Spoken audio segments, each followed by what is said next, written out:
Hello students, today we are going to do the supplementary in the fourth unit, The Cat and the Painkiller. It is an extract from The Adventures of Tom Sawyer by Mark Twain.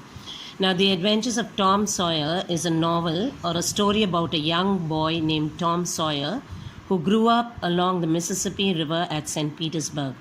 Now, Tom Sawyer lived with his Aunt Polly and his brother Sid. He is always up to all kinds of mischief, and very cleverly he escapes from the punishments that are given to him by his aunt. He finds school life miserable, but after Becky Thatcher, a girl's arrival in town, he is a bit happy to go to school. Now, that happiness also does not last long because Becky Thatcher falls ill and does not come to school for a very long time.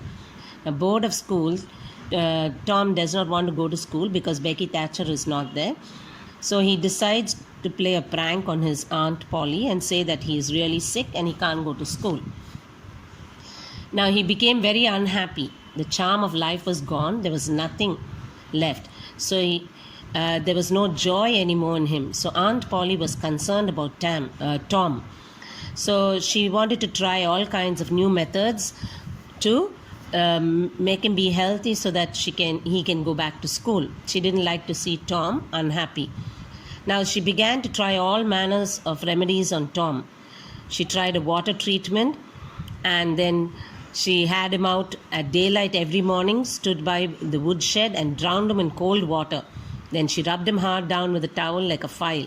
She rolled him up in a wet sheet and put him under the blankets. Notwithstanding all this, the boy grew more and more sad and pale and dejected. Then she added hot baths, shower baths and plunges, but the boy still remained bored. Then she calculated his capacity and filled him up every day with quack cure-alls. That means with some kinds of medicine.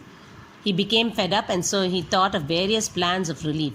So finally it hit upon him an idea to tell his aunt that he is fond of a painkiller, to give him a painkiller. He asked for it so often that it became a nuisance, and finally Aunt Polly ended up by telling him, "You can have the medicine yourself." She found that the medicine was really diminishing. That means it was getting over. But it did not occur to her what the boy was doing with it. Actually, he was taking the medicine and mending the crack in the sitting room floor with it. One day when Tom was in the act of closing the crack, his aunt cat Peter came along purring, eyeing the teaspoon greedily and begging for a taste. Tom said, "Don't ask for it unless you want it." But Peter looked at it like as if he wanted it. So Tom said, "Now you've asked for it and I'll give it to you because I'm not going to be mean."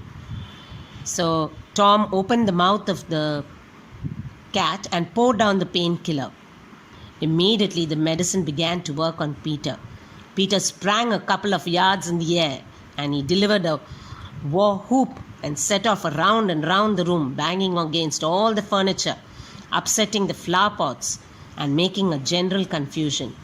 Next, he rose on his hind feet and danced around in a frenzy of enjoyment. He started moving around and round and then he went tearing around the house again, running in circles, causing chaos and destruction. Aunt Polly entered in time to see Peter making a few double somersaults and deliver a final mighty hurrah and sail through the window, carrying the rest of the flower pots with him. The old lady stood petrified with astonishment. She was wondering what is happening to the cat, that it's jumping all around and making somersaults. Tom lay on the floor and he began to laugh. "Tom, what on earth ails that cat? What is wrong with the cat?" she said. "I don't know, Aunt," gasped the boy. "Why, I never see anything like it. What did make him act so?" "Indeed, I don't know, Aunt Polly. Cats always act so when they're having a good time." So he's saying the cat is having a good time. I don't know what is happening to him. There's something in the tone of Tom that made his aunt apprehensive. She knew something was wrong. So the old lady bent down and took the teaspoon and held it out.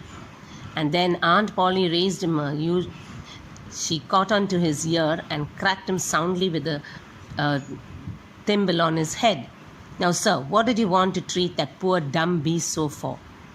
So he said, finally he owned up and he said, "I gave the medicine to the cat. I did it with pity for him because he hadn't had any aunt. Hadn't any aunt? You numbskull. What has that got to do with it? Heaps, because if he had one, she'd burnt him out herself. She roasted bowel out of him. Aunt Polly felt sudden pain and regret. This was putting the new thing in light. What was cruelty to a cat might be cruelty to a boy too. So Aunt Polly realized that giving him so much of medicine is like a real cruelty, and when the cat can, it can be cruel to a cat, so the same thing can be for a boy. So she began to feel sad for him. She felt sorry. Her eyes watered a little, and she put her hand on Tom's head and said gently, "I was wanting to do the best for you, Tom, because I didn't want to see you like that." Tom looked up her in the face with a recognizable twinkle peeping through his gravity. "I know you was meaning the best for me, Aunt, and so I was with Peter. I too was thinking that it'll be best for me to give him some medicine. And it did him some good too. I never saw him acting so sprightly around. Oh, go along with you, Tom, before you annoy me again, and try to be good. Be a good boy for once. So you needn't take any more medicine." So finally, Aunt says, behave like a good boy. You needn't have to take the medicine anymore.